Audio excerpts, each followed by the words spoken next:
너는 나를 도장같이 마음에 품고 도장같이 팔에 둬라. 사랑이 죽음같이 강하고 질투는 수월같이 잔인하며 불길같이 일어나니 그 기세가 여호와의 불과 같으니라. 많은 물도 이 사람을 끄지 못하겠고 홍수라도 삼키지 못하나니 사람이 그의 온 가선을 다 주고 사랑과 바꾸려 할지라도 오히려 멸시를 받으리라. 아멘. 네, 지워지지 않는 사랑의 도장이라는 제목으로 함께 말씀을 나누도록 하겠습니다.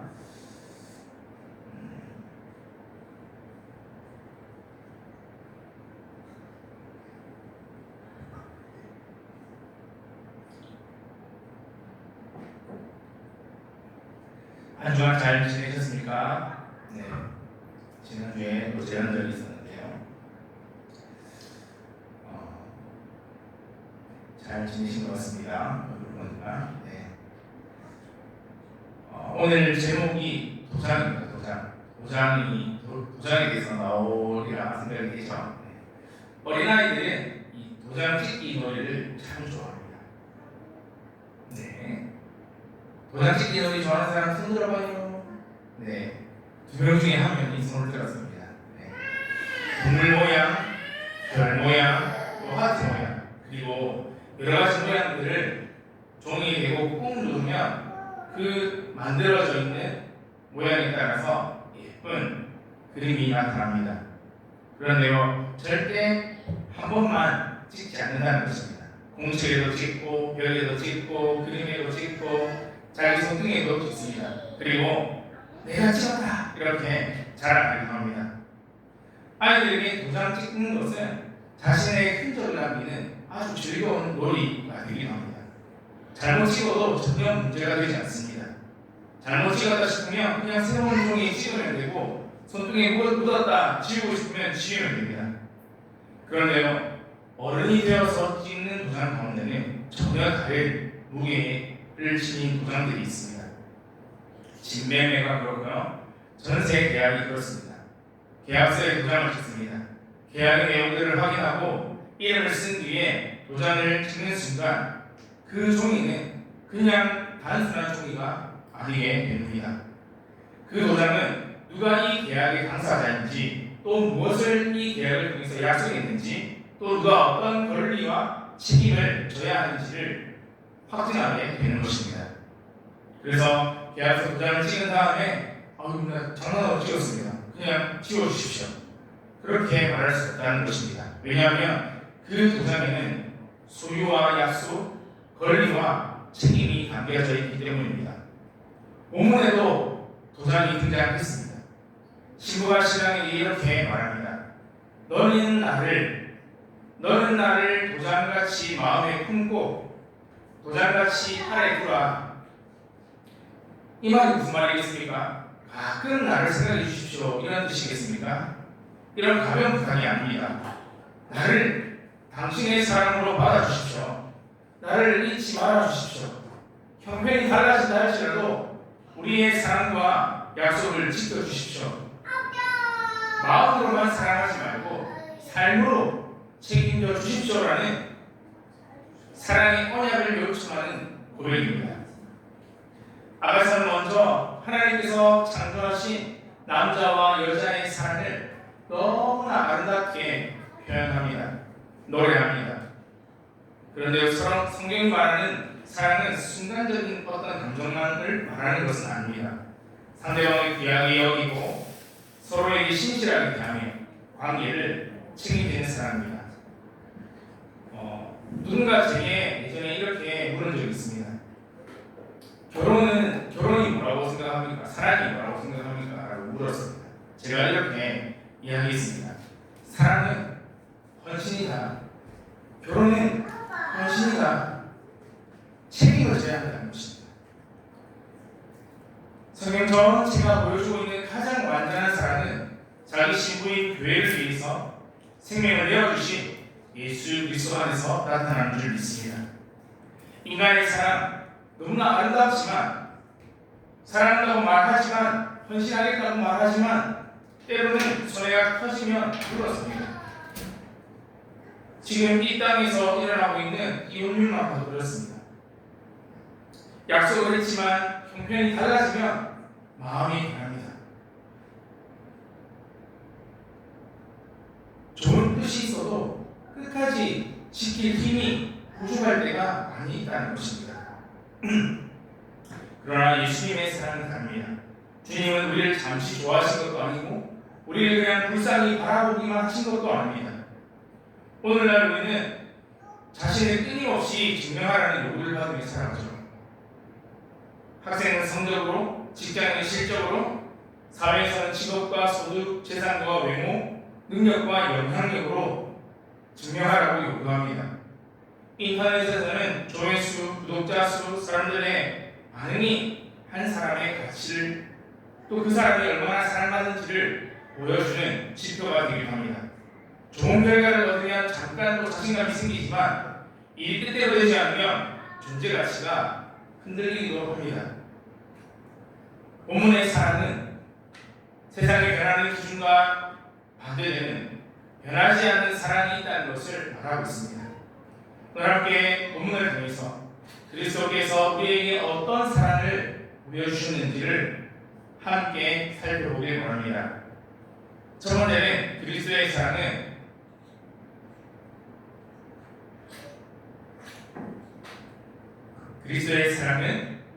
첫 번째로 우리를 자기의 것으로 인치시는 사랑입니다.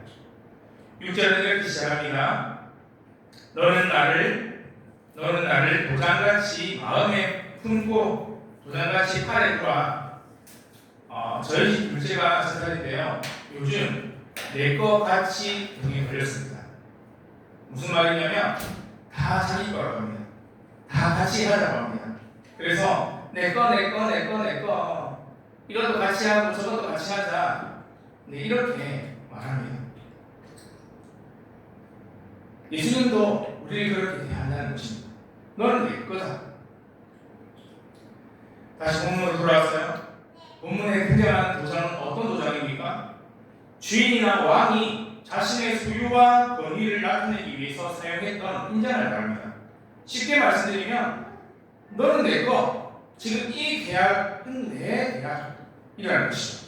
그래서 이 문서를 누가 보냈는지, 누구의 권위 아래에 있는지, 누가 그 내용에 책임을 지는지를 보여주는 것을 확증하는 것이 바로 도장이라는 것입니다.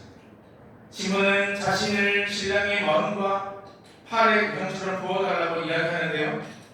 마음이 어떤 것이죠? 마음은 사랑과 기억이 머무는 것입니다.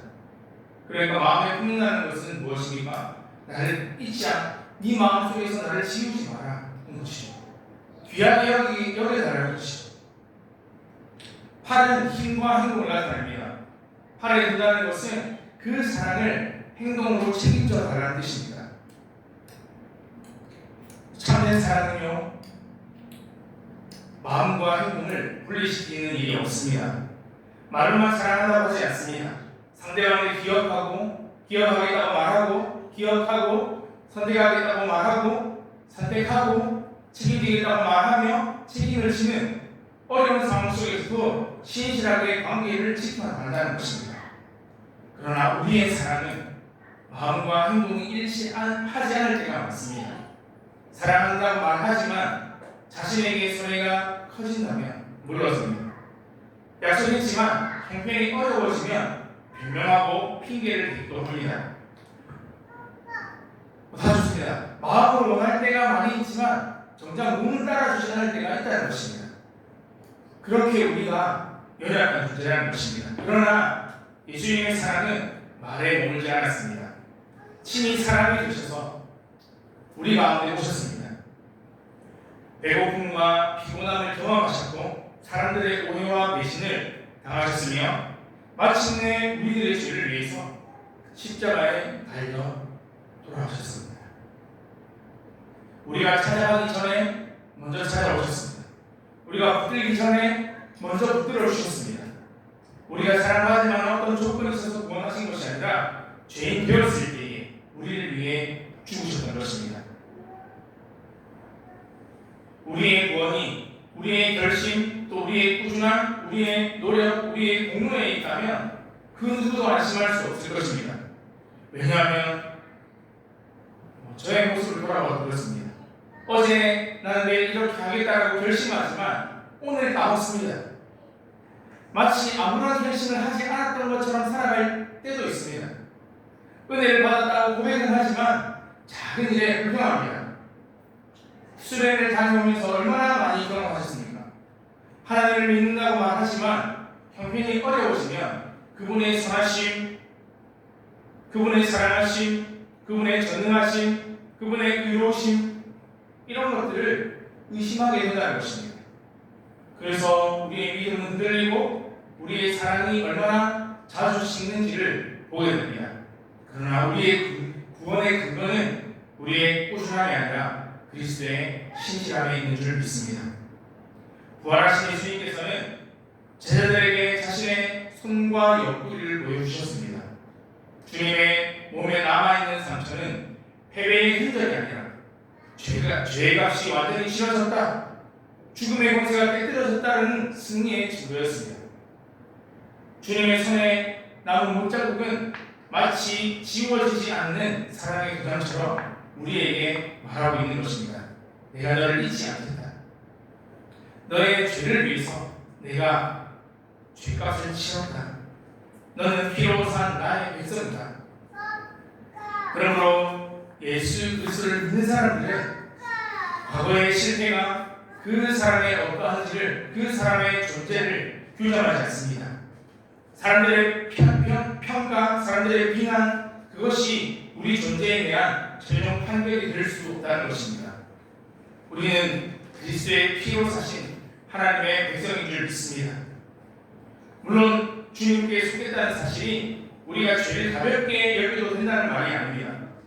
왕의 인장이 찍힌 문서가 왕의 뜻, 왕의 권위를 나타내듯이 그리스도께 속한 사람은 지워지지 않는 사랑의 도장이 찍힌 사람들은 우리 자신의 삶을 통해서 주님의 성품을 드러내야 하는 것입니다. 우리가 잘 살아서 주님의 사람이 된 것이 아니라 주님의 사람이 되었기 때문에 순종하며 살아가는 것입니다. 그래서 순종이라는 것은 사랑을 얻기 위해서, 무언가 이루어내기 위해서 지불하는 값이 아니라 이미 받은 은혜에 대한 감사의 응답인 줄 믿습니다. 사랑하는 성도님들, 지난주에도 말씀을 드렸지만 우리는 아침에 눈을 뜨자마자 수많은 평가, 그런 것들에 대해서 자연스럽게 받아들일 수밖에 없는 환경에 노출되어 있습니다. 휴대전화를 열어보면 다른 사람의 성공을 바라보게 됩니다. 열등감에 빠집니다. 업무 연락을 하는데 오늘은 실수하면 안 되는데 이런 압박감 속에 있습니다. 기대했던 연락이 오지 않으면 관계가 틀어진 건 아닌가 염려가 되고 불안하게 됩니다. 이렇게 하루가 시작되기도 전에 우리 마음에는 여러 가지의 도장들이 찍힌다는 것입니다. 나는 뒤처졌다. 나는 부족하다. 나는 안 된다. 오늘 사람들에게 이렇게 이 정도는 인정받아야 되는데 좋은 결과를 내지 못하면 나의 가치는 점점 사라질 것이다. 이런 생각으로 하루를 시작하면 삶이 어떻게 되겠습니까? 작은 일에도 흔들릴 수밖에 없습니다. 상사의 표정이 좋지 않으면 마치 상사에게 버림받은 것처럼 느껴지고, 배우자의 말투가 무심하면 사랑받지 못한다고 느껴지기도 합니다. 한 번의 실패인데 마치 인생 전체가 무너진 것처럼, 실패한 것처럼 받아들여지기도 한다는 것입니다. 이렇게 계속 받아들여야 됩니까? 아니죠. 우리의 시작을 세상의 평가로 시작하는 것이 아니라 복음으로 시작해야 될 줄 믿습니다. 그래서 하루를 시작하면서 이렇게 기도했으면 좋겠습니다. 주님, 제가 사람들의 평가보다 주님의 언약을 먼저 기억하게 해 주십시오. 제가 무엇을 이루기 전에 이미 그리스도께 속한 사람임을 믿습니다. 저를 마음에 품어주시고 강한 팔로 붙들어 주셔서 감사합니다. 그리고 복음의 진리를 선포합시다. 나는 인정받기 위해서 사랑받기 위해서 일하는 사람이 아니라 이미 사랑받고 있기 때문에, 이미 주님의 사랑을 누리고 있기 때문에 충성하는 사람이다, 순종하는 사람이다 라고 말입니다. 이 고백이 맡은 책임을 가볍게 여기자는 뜻이 아니죠. 학생은 성실하게 공부해야 됩니다. 취업을 준비하는 사람들은 필요한 준비들을 해야 됩니다. 직장인들은 맡은 일에 책임 있게 감당해야 되고요. 사업하는 사람들은 정직하게 판단해서 일 처리를 해야 됩니다. 부모는 자녀를 사랑으로 돌봐야 합니다. 목회자는 말씀을 잘 준비해야 됩니다. 그런데 그 결과들이 나의 존재의 가치를 결정하게 해서는 안 된다는 말입니다. 합격했다고 더 큰 하나님의 사랑을 받는 것도 아니고, 탈락했다고 하나님의 사랑을 못 받는 증거도 아니라는 것입니다. 승진하면 더 귀한 사람이다, 승진 못하면 덜 귀한 사람이다, 이런 말이 아니라는 것입니다. 우리 각 사람의 가치는 세상의 가격표에서 정해지지 않습니다. 십자가에서 자신의 생명을 내어주신 예수 그리스도께서 우리의 가치가 어떠한지를 보여주셨다는 것입니다. 그리스도 안에서 살아갈 수 있도록 해주셨습니다. 그리스도 안에서 이미 받아들여졌다는 확신이 있으면 우리는 오히려 더 정직하게, 더 빛나게, 더 확신 가운데 실수를 인정하고 실수를 고치며 다른 사람의 성취를 축하하며 기대한 결과를 얻지 못해도 다시 시작할 수 있는 줄 믿습니다. 사람들의 말과 세상의 평가에 마음이 흔들리고 있다면 스스로에게 물어봅시다. 나는 지금 누구의 도장을, 어떤 도장을 가장 중요하게 여기며 살아가고 있는가? 어린아이가 도장을 찍듯이 우리도 하루에 수없이 많은 잘못된 도장들을 마음에 찍고 있습니다. 그 모든 거짓된 이름의 도장보다 더 깊이 복음의 진리의 도장을 찍기를 바랍니다.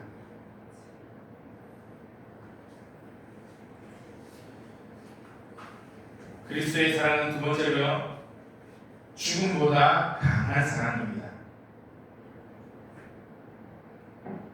본문 6절은 계속해서 말씀하고 있습니다. 사랑은 죽음같이 강하다. 질투는 수월같이 잔인하며 불비에같이 일어나느니 그 기세가 여호와의 불과 같은 것이다. 여러분, 세상에서 가장 강한 게 무엇입니까? 뭐니 해도 뭐니입니까? 네, 아닙니다. 저는 그 무엇보다 강한 것은 죽음이라고 확신합니다. 모든 인간에게 죽음은 피할 수 없는 현실입니다. 사람은 태어나면서부터 죽음을 향해서 달려가고 있습니다. 돈이 아무리 많아도 죽음을 피할 수 없고요. 권력이 아무리 커도 죽음을 피할 수 없습니다. 의학이 발달하고 과학이 아무리 발전해도 인간은 결국 죽음이라는 난자 앞에 서게 되고 죽게 되는 것입니다. 죽음은 모든 관계를 갈라놓습니다. 사람이 세운 모든 계획들을 멈추게 하고요. 평생 모았던 모든 것들을 내려놓게 만듭니다. 그래서 인간의 눈에는 죽음보다 강한 것이 없는 것처럼 보이기도 합니다. 그러나 복음은요, 성경은요, 죽음보다 더 강한 것인데 그것이 바로 예수 그리스도의 사랑이라고 말씀하고 있습니다. 죽음보다 강한 사랑, 예수 그리스도께서 보여주셨습니다. 우리를 사랑하기 때문에 죽음을 피하지 않으셨습니다. 죄가 없으셨지만 우리를 사랑하기 때문에 죄인의 자리에 서셨고요. 우리가 받아야 할 심판을 우리를 사랑하기 때문에 대신 담당하셨습니다. 우리를 사랑하기 때문에 주님의 몸은 상했고 피 흘렸고 마침내 숨을 거두시고 무덤에 장사되셨습니다. 만약에 예수님의 이야기가 이 무덤에서 끝이 났다면, 죽음에서 끝이 났다면, 역시 이 세상에는 죽음보다 강한 것이 없구나라며 죽음이 승리한 것처럼, 죽음이 가장 강한 것처럼 보였을 것입니다. 그러나 예수님께서는 사흘 만에 다시 살아나셨습니다. 그래서 십자가는 예수님의 사랑이 얼마나 깊고 얼마나 위대한지를 보여주고요. 부활은 그 사랑이 얼마나 강한지를 보여주고 있는 것입니다. 예수님의 사랑, 죽음을 피해간 사랑이 아니라 죽음 속으로 들어가서 죽음의 권세를 완전히 깨뜨린 사랑이었습니다. 본문은 사랑과 함께 질투에 대해서 말하고 있습니다. 질투는 소울같이 잔인하다. 여기서 말하는 질투는 상대방을 억압하고 소유물처럼 다루는 병들어 있는 집착을 뜻하지 않습니다. 사랑의 언약이 깨어지는 것을, 사랑의 언약이 가볍게 여겨지지 않는 언약적 열심을 말합니다. 내가 사랑하고 있는 사람이 다른 사람을 사랑한다고 하는데도 아무런 감정이 들지 않는다면 그것은 언약적 사랑이라고 말할 수 없다는 것입니다. 성경 전체에서 이런 언약적 열심은 자기의 백성을 우상에게 절대 빼앗기지 않겠다라고 다짐하시는 하나님의 사랑에서 찾을 수 있습니다. 이사야 42장 8절 말씀을 보시면 나는 여호와다. 이는 나의 이름이다. 나는 나의 영광을 다른 자에게, 나의 찬송을 우상에게 주지 않겠다라고 말씀합니다. 왜요? 우상을 섬기면 죽음뿐이라는 것을 알려주기 위해서입니다. 진정으로 사랑해야 할 대상이 누구인지 알려주기 위해서입니다. 하나님께서 우리를 얼마나 사랑하는지를 알려주기 위해서입니다. 하나님은 우리가 예배 시간에는 주님을 부르면서 실제 삶의 현장에서는 돈과 성공, 사람들의 인정을 주인으로 섬기며 살아가도록 내버려 두지 않으십니다. 우리의 일부만이 아니라 우리의 생각, 우리의 선택, 우리의 관계, 시간, 돈, 꿈, 그 모든 것들이 하나님의 다스림 아래에 있기를 바라십니다. 그 이유는 우리를 억압하기 위해서가 아니라 우리를 살리기 위해서, 우리를 너무나 사랑하시기 때문입니다. 가정, 직장, 재산, 관계, 또 그 외의 모든 것들은 하나님께서 주신 귀한 선물입니다. 그러나 그 선물이 하나님보다 더 중요한 자리를 차지하면 우상이 되는 것입니다. 통장의 잔액이 충분해야만 평안하다. 직장이 안정되어야지만 안전하다. 사랑을 얻어야지만 내 인생이 완성된다. 그렇다면 그게 정답이라면 우리는 선물을 주신 하나님보다 그 선물을 더 의지하고 있는 것입니다. 그 선물을 더 사랑하고 있는 것입니다. 그 선물에 더 시간과 물질을 쏟고 있는 것입니다. 하나님은 우리가 거짓된 주인을 섬기며 거짓된 주인을 사랑하며 파괴되어 가도록 방치하지 않으십니다. 우리를 사랑하기 때문에 우상의 실체를 드러내시고 다시 하나님께로 돌이키길 원하십니다. 그리고 때로는 돌이키십니다. 어떤 상황을 통해서 돌이키실까요? 우리를 때로는 광야에 보내신다는 것입니다. 광야를 지나가고 있기 때문에 우리가 지나치게 붙들고 있는 것들이 흔들리게 됩니다. 광야를 지나가고 있기 때문에 우리가 계획하고 있는 것들이 무너지기도 하고요. 우리가 기대하고 있는 문들이 열려져 있었는데 닫히기도 하고 가까웠던 관계가 멀어지기도 한다는 것입니다. 그런 여러 가지 흔들림들을 통해서 광야의 삶을 통해서 하나님께서는 참된 피난처가 누구인지, 정말로 사랑해야 될 자가 누구인지 깨닫게 하신다는 것입니다. 어린아이가 날카로운 칼을 또 날카로운 어떤 물건들을 잡으면 부모는 아이가 울더라도 반드시 빼앗습니다. 아이는 내가 가지고 놀고 싶은 것, 좋은 것들을 빼앗겼다고 생각하고 달라고 떼를 쓰지만 부모는 아이가 그 위험에서 호전되지 않도록 건져내고 지켜주는 행동이라는 것입니다. 우리의 순간적인 만족보다 영원한 생명을 더 중요하게 여기도록 하신다는 것입니다. 그래서 주님께서는 우리가 원하는 모든 것을 주시는 방식으로만 사랑하지 않는다는 것입니다.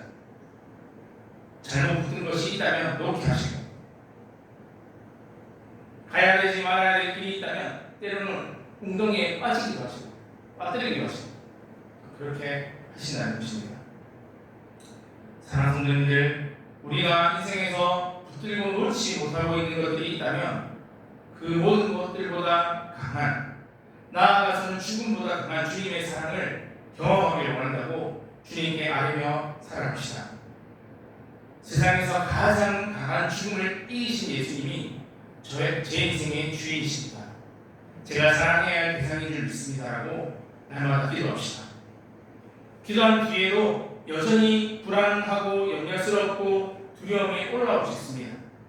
아침에 그렇게 하겠다라고 맡겼지만, 그렇게 기도했지만 곧장 돌아서서는 다시 걱정할 수 있습니다. 그럴 때 다시 고백할 겁니다. 주님, 저는 오늘 해야 할 순종을 감당하겠습니다. 죽음보다 강한 주님의 사랑을 기억하겠습니다. 그런데 조심해야 될 부분이 있는데요. 특히 우리가 사랑한다라는 이유로 사랑을 통제하려고 하는 태도를 조심해야 합니다. 배우자의 말과 행동을 내가 너를 사랑하기 때문에 너 이렇게 해야 돼, 저렇게 해야 돼 라고 한다거나, 자녀의 선택을 모든 것들을 다 관여해서 이렇게 해야 돼, 저렇게 해야 돼 관여하는 것은 가스라이팅하는 것입니다. 다 너를 위해서 하는 말이야 라는 이 표현 안에 나의 욕심과 나의 불안이, 나의 두려움이 들어가 있지 않은지 우리가 돌아봐야 할 것입니다. 배우자도 자녀도 또 다른 관계들도 나의 만족과 유익과 성공을 증명하기 위한 존재들이 아니라는 사실을 우리가 늘 기억해야 할 것입니다. 십자가 앞에서 고백합시다. 주님, 제가 저 사람을 사랑한다고 이야기는 했지만 저 사람을 조정하고 있습니다. 제가 책임져야 될 부분들은 제가 감당하겠습니다. 그러나 하나님께서 하실 일들을 대신 하려고 하지 않겠습니다.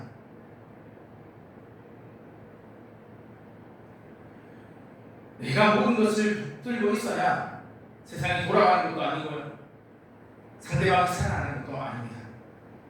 우리가 인식하고 있지 못하는 순간에도, 우리가 잠들어 있는 순간에도 하나님은 계속 일하고 계신다는 것입니다.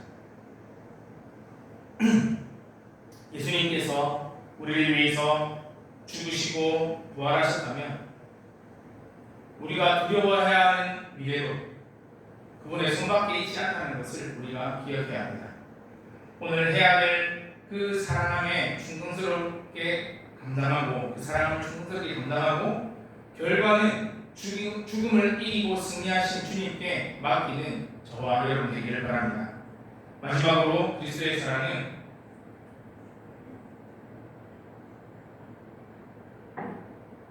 홍수에도 꺼지지 않는 사랑입니다. 본문 7절은 이렇게 말씀합니다. 많은 불도 이 사랑이 끄지 못하겠고 홍수라도 삼키지 못하나니, 사람이 그 온 가산을 다 주고도 사랑과 바꾸려 할지라도 오히려 멸시를 받으리라 이렇게 말씀하고 있습니다. 상식적으로 불은 물을 만나면 꺼집니다. 작은 불씨는 물 한 바가지에도 꺼집니다. 그러나 본문이 말하는 이 사랑의 불은 많은 물이 쏟아져도 꺼지지 않습니다. 홍수가 덮쳐도 삼킬 수 없습니다. 여러분, 우리 인생에도 예고 없이 많은 물과 홍수가 밀려옵니다. 너무나 건강했던 몸이었는데 질병이 찾아옵니다. 오랫동안 준비했던 일들이 예상과 다르게 끝나기도 합니다. 사업과 투자를 했는데 손해를 보기도 하고요. 믿었던 사람에게 상처와 배신을 당하기도 합니다. 부부 사이가 멀어지기도 하고 가족 간의 오래된 문제가 갑자기 드러나기도 합니다. 열심히 기도했지만 상황이 전혀 나아지지 않고 나빠지기도 하고, 기도를 하지만 하나님께서 멀리 계신 것처럼 느껴질 때도 있습니다. 평안할 때는 하나님의 사랑을 비교적 믿기가 쉽습니다. 계획했던 일들이 잘 풀리고 몸이 건강하고 기도한 일들이 이루어지면 감사는 자연스럽게 따라옵니다. 그러나 오늘 본문에서 말하는 많은 물이 밀려오고 홍수가 밀려오면 질문이 생깁니다. 왜 하필 나에게 이런 일이 일어났습니까? 나를 사랑하신다면서. 그런데 왜? 기도했는데 왜 상황이 바뀌지 않습니까? 나는 하나님의 자녀라고 하는데 왜 이렇게 오랫동안, 어쩌면 죽음을 맞이하기 전까지 고통 속에 있어야 됩니까? 이렇게 우리는 나의 형편을, 하나님의 사랑을 내가 받고 있느냐 받고 있지 못하느냐 하는 기준으로 삼을 수도 있습니다. 그래서 일이 잘 되면 사랑받구나, 일이 어긋나면 버림받았구나, 기도 응답이 빠르면 사랑받고 있구나, 기다림이 길어지면 멀리 계시는구나. 다시 말씀드립니다. 그러나 하나님의 사랑을 가장 분명하게 보여주고 있는 증거는 오늘 우리의 형편이 아니라 예수 그리스도의 십자가 사는 줄 믿습니다.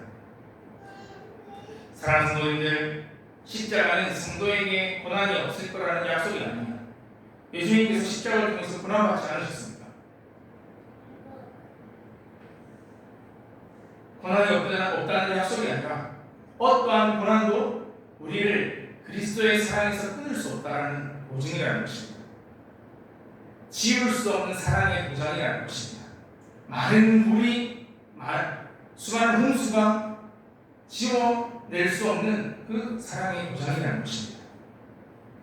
예수님은 고통을 알지 못하는도 안시고 배고픔, 피곤함 다 느끼셨고, 제자에게 배신당하셨고, 사람들에게 조롱받으셨고, 거짓 선동으로 재판당하셨습니다. 그러므로 고난 가운데 있을 때에, 예수님께 나아갈 때에 예수님께서 나의 아픔을 모르는 것처럼 생각하지 말아야 할 것입니다. 고난 가운데 계십니까? 기도할 말이 없어도 주님께서는 아시고요, 눈물만 흘려도 주님께서는 알고 계십니다. 탄식밖에 나오지 않아도 외면하지 않으시고 누구보다 우리의 마음을 잘 알고 계시는 것입니다. 많은 물들이, 홍수가 우리의 계획을 무너뜨릴 수 있지만 하나님의 언약을 파괴할 수는 없습니다. 실제로 많은 물이, 실제로 홍수가 우리의 재산을 빼앗아갈 수 있지만 예수 그리스도 안에서 받은 영원한 생명을 빼앗을 수는 없습니다. 질병이 몸을 약하게 만들 수는 있지만 하나님의 자녀라는 신분을 지울 수는 없습니다. 사람들은 약속을 어기고 떠나가지만 주님은 자신의 백성을 떠나지 않으십니다. 오늘 이어서 사랑을 돈으로도, 사람이 그의 온 가산을 주고도 사랑과 바꾸려 할지라도 멸시를 받는다라고 얘기하는데요, 돈으로도 살 수 없다라고 못 박았습니다. 우리는 거의 모든 것에 가격이 붙어있는 시대를 살아갑니다. 그래서 더 편한 집, 더 좋은 물건, 더 특별한 경험과 서비스, 정말 많은 것들을 실제 돈을 주고 살 수 있습니다. 그러나 참된 사랑은 돈으로 살 수 없다고 지금 말씀하고 있는 것이죠. 그리고 돈으로 사랑 그의 마음까지는 살 수 없습니다. 제가 얼마 전에 유튜브 짤을 보는데요. 이런 게 있었습니다. 말자쇼라고 개그맨이 나와가지고 사람들 웃겨주고 함께 공감하고 소통하는 그런 프로그램이 있는데 거기에 신기루라고 하는 사람이 나왔습니다. 개그 공무원인데요. 그 사람이 사랑을 60번 했다고 하는 거예요. 거기에는 짝사랑이 포함되어 있었습니다. 짝사랑. 그런데 그 자매가 잊지 못하는 하나의 짝사랑이 있었는데 어떤 사랑이었냐면 이렇게 이야기를 하는 겁니다. 그 남자 대상이 있고 개그맨 후배가 있고 이제 자기가 있었습니다. 그래서 이 사람에게 막 선물을 사줍니다. 보통 선물을 사주면 대부분의 경우에는 이렇게 얘기하죠. 아이고 뭐 이런 것까지 마음만 잘 받겠습니다. 아니면 선물을 주면서도 이 선물 별거 아닌데 마음만 받아줘 이렇게 이야기합니다. 근데 이 후배가 뭐라고 이야기를 하냐면 선배 제가 선물은 받겠지만 선배의 마음은 받아줬다고 이렇게 얘기하는 것입니다. 얘기했다고 합니다. 여러분 우리가 돈으로 사람의 곁에 머물게 할 수 있습니다. 그러나 그 사람의 마음까지는 얻을 수 없다는 것입니다. 선물을 주면서 호감을 얻을 수는 있어도 신실한 사랑을 살 수는 없는 것입니다. 하나님의 은혜도 마찬가지입니다. 하나님의 사랑도 마찬가지입니다. 재산, 노력, 공로 이런 것들로 살 수 없습니다. 헌금을 많이 드렸다고 죄가 씻어지는 것도 아니고 봉사를 많이 했다고 의인이 되는 것도 아닌 것입니다. 도덕적으로 살았다고 구원을 요구할 수 없고 내가 어떤 누군가를 사랑했다고 그 사람에게 동일한 사랑을 받을 수도 없다는 것입니다. 여러분 그렇다고 하나님의 사랑에 값이 없다는 말은 아니죠. 우리가 값을 치르지 않았지만 그 사랑에는 가장 큰 값이 지불되었습니다. 예수님의 목숨값입니다. 홍수가 나면 모든 불이 꺼지는 것이 너무나 당연한 일이겠지만 주님의 사랑은 꺼지지 않습니다. 줄어들지 않습니다. 우리의 공로가 아니라 주님의 공로로 그 사랑을 나타내 주십니다.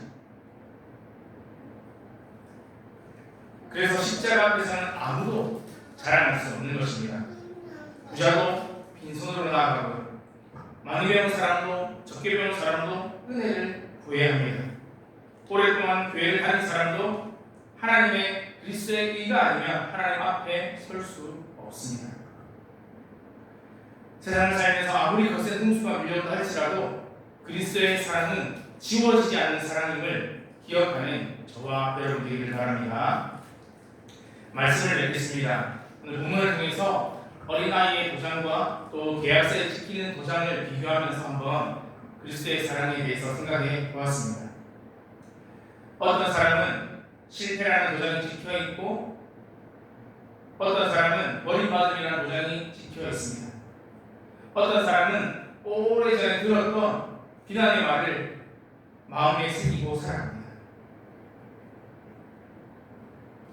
여러분 죄와 세상은 우리에게 끊임없이 잘못된 도장을 찍어냅니다. 그러나 성경은요, 복음은요, 너는 그리스도께 속한 사람이다. 너는 지워지지 않는 도장이 찍혀있는 사람이라고 말씀하고 있다는 것입니다.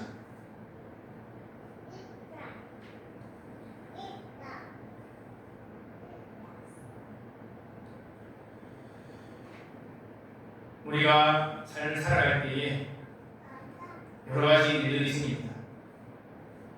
여러 가지 많은 물들이, 홍수들이 우리를 향해서 몰려옵니다. 그때 믿음으로 고백했으면 좋겠습니다. 내 형편을 많은 물이, 많은 홍수가 흔들더라도 그리스도의 언약은, 하나님과 함께 맺은 언약은 흔들리지 않는다. 나는 성과와 실패로 내가 가진 것으로 내가 하고 있는 어떤 일로 결정되는 사람이 아니라 예수 그리스도께 속한 사람이다. 나의 손은 약해져도 주님의 손은 나를 놓지 않는다. 사랑하는 성도님들, 우리 마음에 마지막까지 남아야 할 것은 세상의 평가가 아닙니다. 점점 지워지는 세상을 향한 사랑이 아니라 예수 그리스도의 지워지지 않는 사랑의 십자가 도장인 줄 믿습니다. 이번 한 주 예수 그리스도께서 자기의 생명을 내어주면서까지 확증하신 이 사랑을 믿고 그 사랑에 충성하며 살아가는 저와 모든 성도님들 되시기를 주님의 이름으로 축복합니다. 우리 함께 찬양하며 기도하겠습니다.